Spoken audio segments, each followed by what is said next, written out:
Zeus, after the overthrow of their father Cronus, he drew lots with Zeus and Poseidon, another brother, for shares of the world. Sadly, he had the worst draw and was made lord of the underworld. Ruling over the dead, he was a greedy god who is greatly concerned with increasing his subjects. Those willing to increase the number of dead are seen favorable. He is exceedingly disinclined to allow any of his subjects to leave. He's also the god of wealth. He rarely leaves the underworld. He is unpitying and terrible, but not capricious. His wife is Persephone, whom he abducted. He is the king of the dead, but not death itself.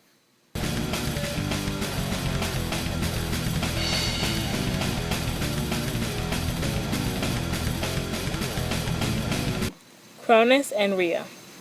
Let's start off with Cronus. He was an evil man who swallowed all 6 of his children. Give me the children!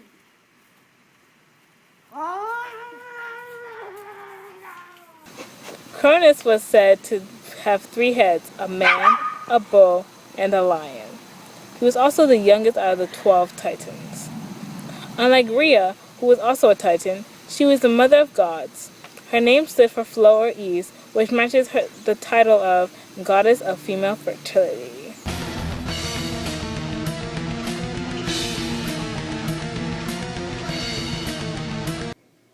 How was Hades born? Well, that's a very good question. How was he born?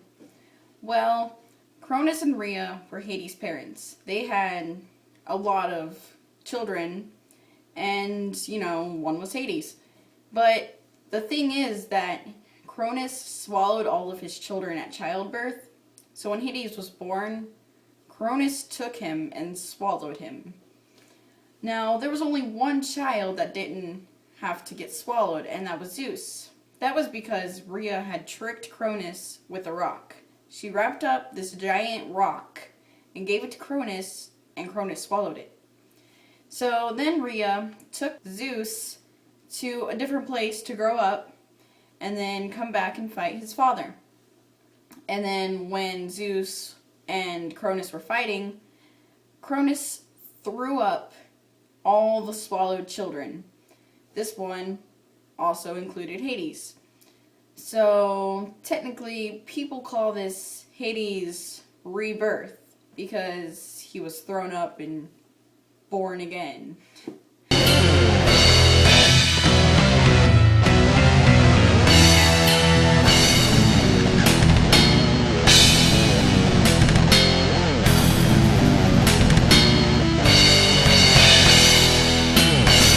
Hades was known to have dark hair and a dark beard. He always had a serious yet depressing facial expression.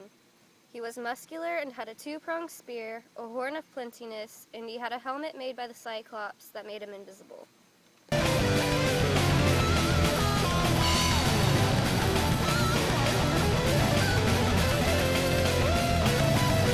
What are Hades' symbols?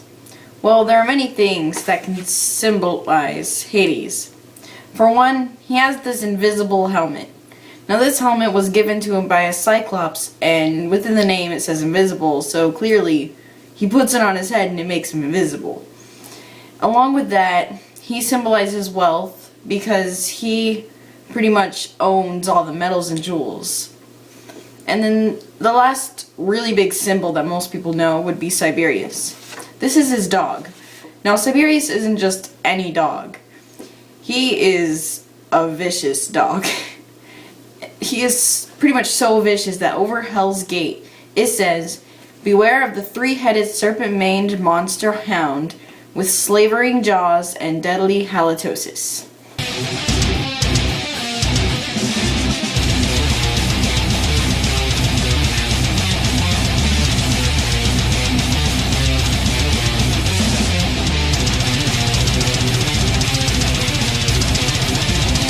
Hades' one and only weakness is Persephone, who ate a pomegranate and is stuck there. But he still fears losing her, his one true love. His weaknesses are his authority over riches and death. Dun dun dun.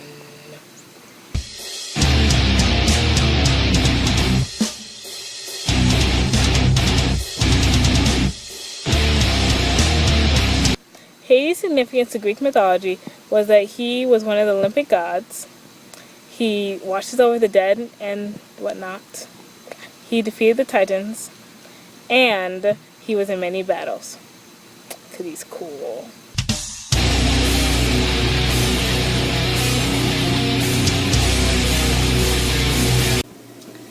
How does Hades affect the world today? Well, there are many different reasons why Hades affects the world today. One of them would be the vision of hell. People believe that Satan is down there with these demons that follow him and are his minions. Well, if we look back in Greek mythology, Hades was pretty much like Satan today.